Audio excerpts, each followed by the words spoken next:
All right, let's get after it. Week 3 in the books. Let's turn the page to week 4. 3 games in the 1 p.m. window. And, of course, that matchup with Micah Parsons in Jerry World on Sunday Night Football.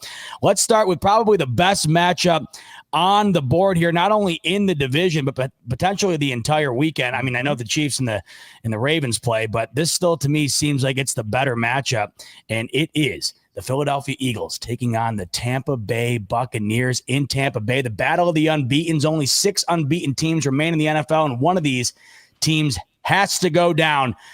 Rio, I'll start with you. Baker, 3 straight wins where they have to score in the final 2 minutes to get it done. I think it's the first or second time that's happened since 1950. Philly, by the way, they're finding different ways to win each week too, so something's got to give here. What do you think goes down in Tampa Bay on Sunday?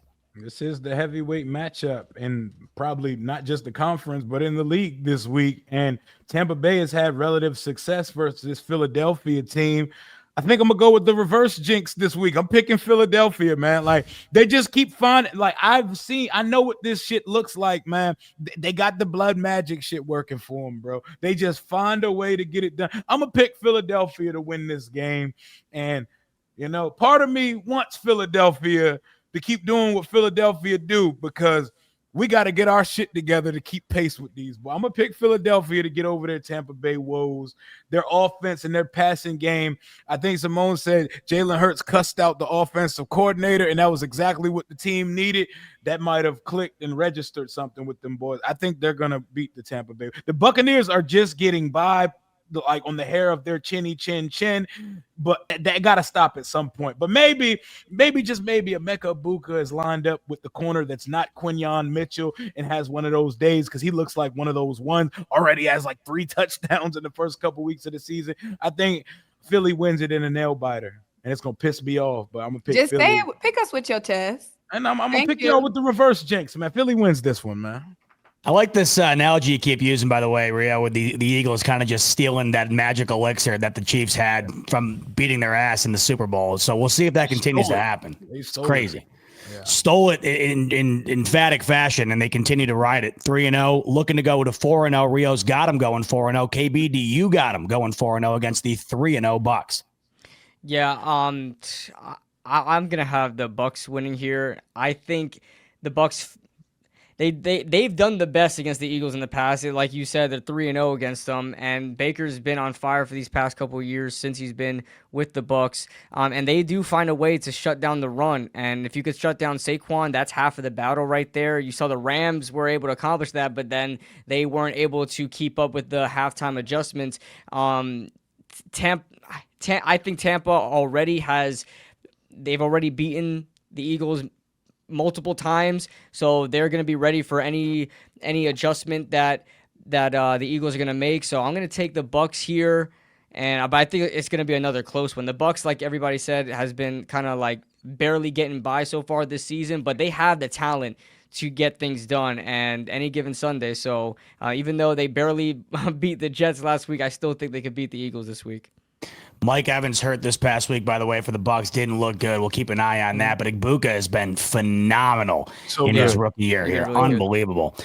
Jay Tuck, what do you make of this heavyweight matchup between Philly and Tampa Bay on Sunday? Yeah, you just mentioned, I think Mike Evans is the deciding factor for me. I think he's probably going to be out. So I'm going to lean towards the Eagles winning this one. Tampa plays well. Emeka Ibuka's playing phenomenal. Bucky Irvin's, going crazy. Baker Mayfield's doing well. And they do have a good, solid run defense, but I just feel like Eagles are more battle-tested than the Bucs. So I'm going to go with the Eagles to win this matchup. Even with Mike Evans in playing or not playing this week, like, I don't really – they're loaded at receiver too. Like, the Bucs are loaded, man. Right. Okay. Man, Simone, I'll tell you what, if the Eagles get this done, what a start to the year. You get a divisional win over the Cowboys to start things off. Then you get 3 victories over 3 playoff teams from the previous year.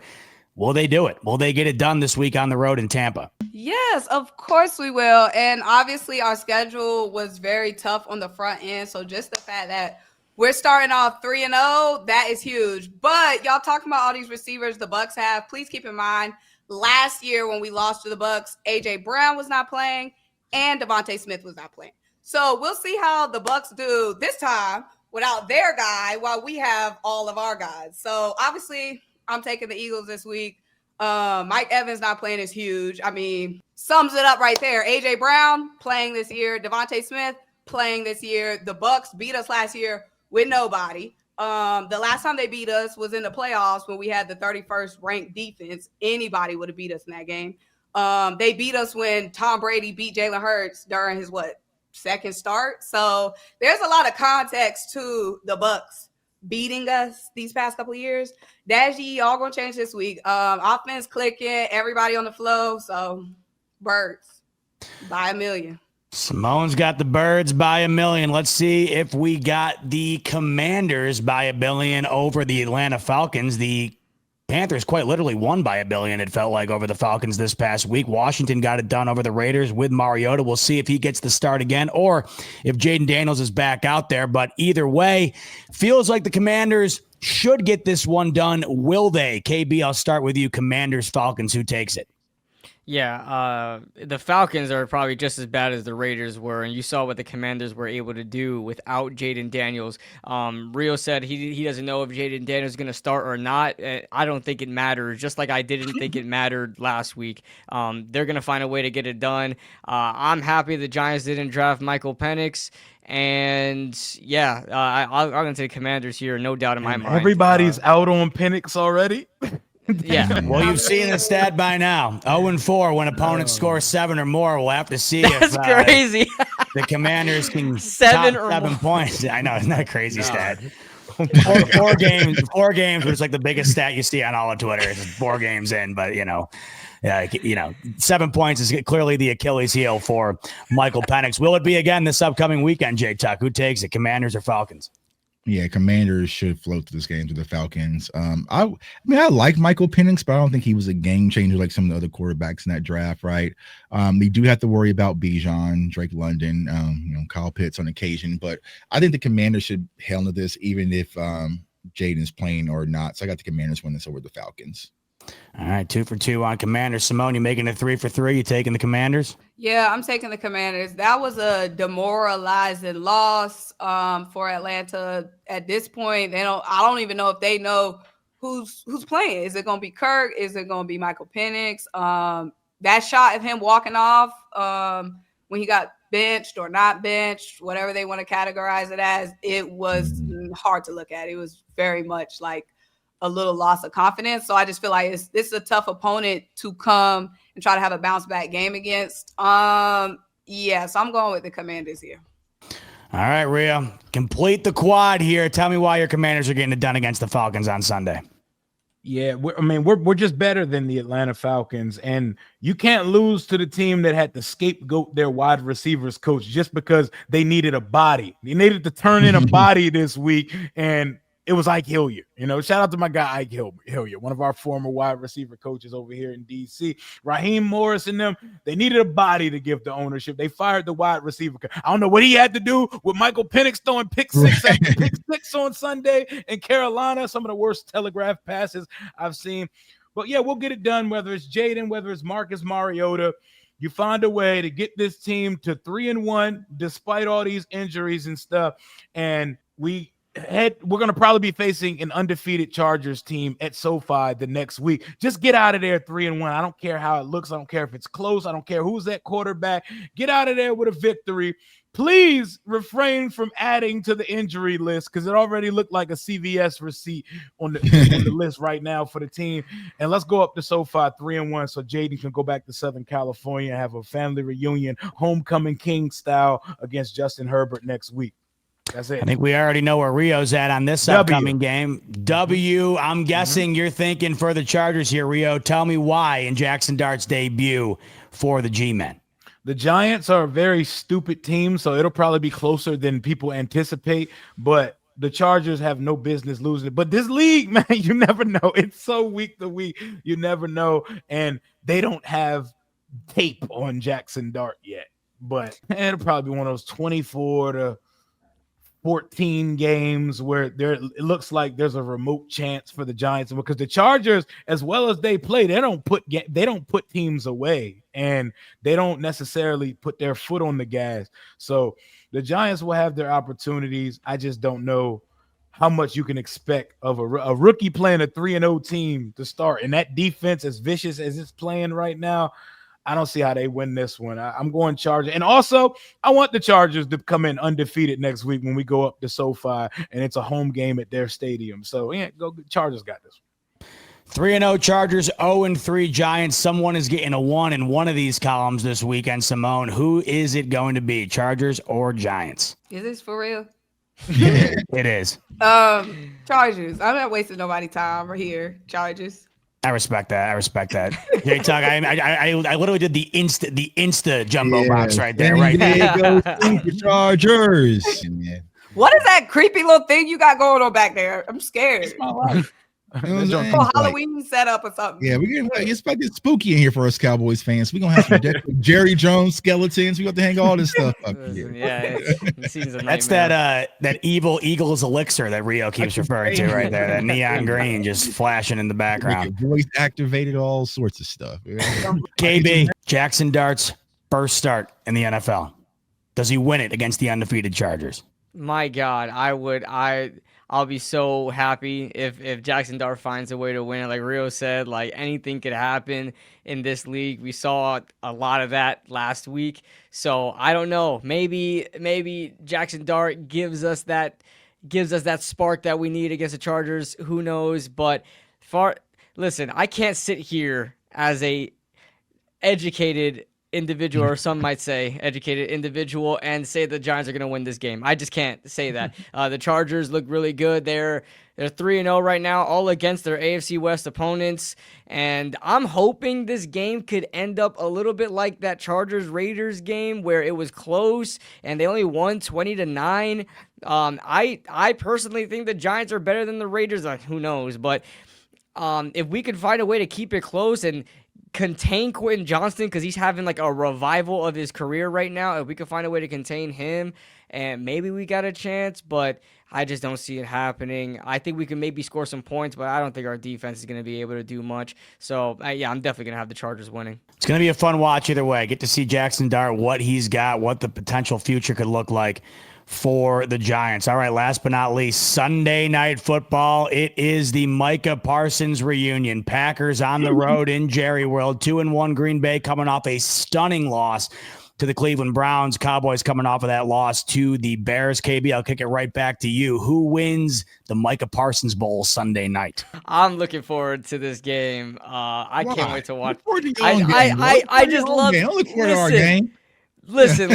I love watching. I've hated it. I've always, growing up, I've hated the Cowboys more than any team, even more than the Eagles. I know I was supposed to hate the Eagles more. I always hate the Cowboys more. And so this is going to be a fun one. The Micah Parsons gets traded to the Green Bay Packers. Their defense looks great. And then we don't have to wait till the end of the season. We can get it in week 4, baby. Micah Parsons back at Jerry World going against his Dallas Cowboys. So Jerry Jones gets to see what he missed out on. I can't wait for this. And on top of that, the Cowboys don't have CD Lamb. Like you really don't got a shot now. So I'm slamming Green Bay on this. Green Bay should not lose this game at all. There should be no reason why Green Bay loses this game at all. They should be coming to AT&T Stadium pissed because they just lost to the Browns. And I believe they did they lose another receiver in that game? I can't remember, but Green Bay needs to find a way to get it done. Listen, if we know anything the past 2 weeks from this Cowboys defense, you're going to get right against this Cowboys defense. Doesn't matter if you struggle in the passing game or not. So expect Romeo Doubs to have like 4 catches for like 167 yards or something like that. Like it's going to be nuts. So yeah, I'm taking Green Bay here. Green Bay. All right, if KB. the Cowboys win, what would be the reason why, KB? If the Cowboys win, what would be the reason why? Dak Prescott just wills them to win with throwing to Kevontae Turpin. I don't know, or the Flower Boy. I don't know what his name is. That receiver, Floor or whatever. I don't know. Flower Boy. That's what I call Flower him. Boy. Well, let's see if Flower Boy's got enough in the tank to beat the Packers this upcoming Sunday night. Rio, do you think the Cowboys got a shot here? What are you anticipating?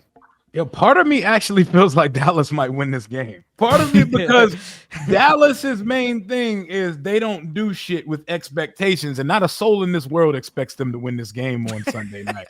Everybody expects this to be coronation day and vindication for Micah Parsons, and he could very well go out there and have 3 or 4 sacks on Sunday night. But there's no pressure for Dallas in this game. I mean, obviously, it's another loss, and losses would be piling up, but nobody in the world is picking them, and there's nothing like Dak Prescott when there's no pressure. You know, when there's no pressure at all in the world, he might show up and have one of them 400-yard type performances. I don't know. I watched that team that played the Cleveland Browns on Sunday, and they look sweet. I know the Browns defense is not the Cowboys defense at all. All defenses were not created equally, but Dallas going to play this game's going to be a lot closer than people think. I feel like it's going to be like a shootout, like a high 20s shootout that Green Bay will get the edge, but I wouldn't be shocked if Dallas won this game. I love it. I hope it's a good game, too. It's got all the makings for it. We'll see if it ends up being that. Simone, who takes it? Green Bay, Dallas. Rio is spooking me this week with whatever he's doing right now. But I'm going to take Green Bay. Green Bay needs a bounce back after last week. This Dallas defense is not that Browns defense. And I saw they weren't going to do a tribute or show any love to Micah Parsons, which is crazy to me. Like, not doing anything, throw a little graphic up on the Jumbotron, nothing. So I definitely feel like this is a game where, one, the Packers have something to prove after feeling embarrassed last week, and then obviously Micah Parsons got something to prove. On the flip side, like I said earlier, I mean, Dallas is injured, and Dallas, they just don't seem like they really into it. Like, it feels like mentally they kind of out of it, and now physically they out of it. They got a lot of injuries, so I think Green Bay should get the win. All right, J Tug, no one's got any faith. Rio's got a little faith, but not enough to pick them. Do you got enough faith in your Dallas Cowboys to win Sunday night?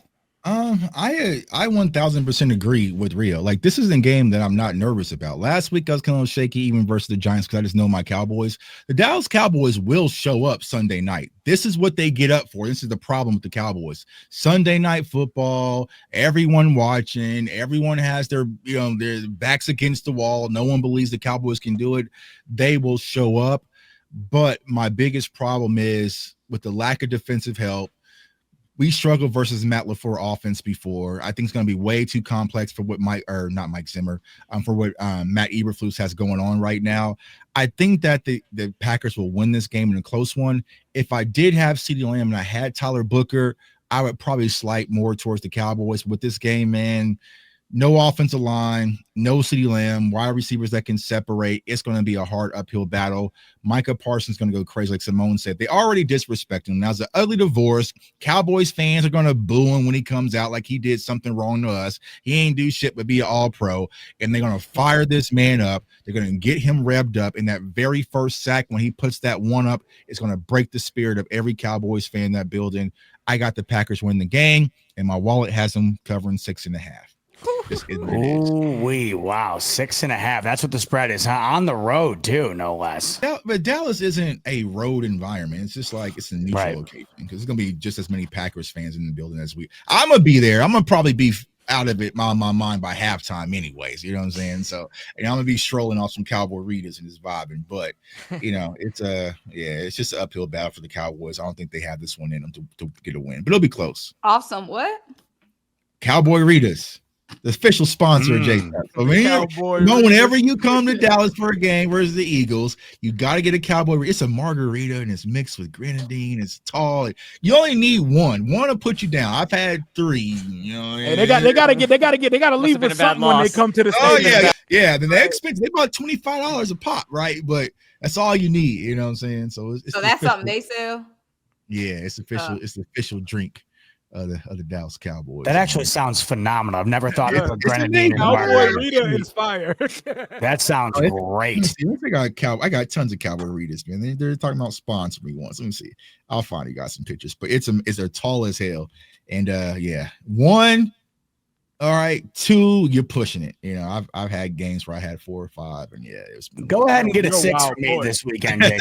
You can get top shelf. You can put like Patron in it. You can do all sorts of stuff that you want. Jerry got you covered. Jerry you gonna vibe out there at AT&T Stadium.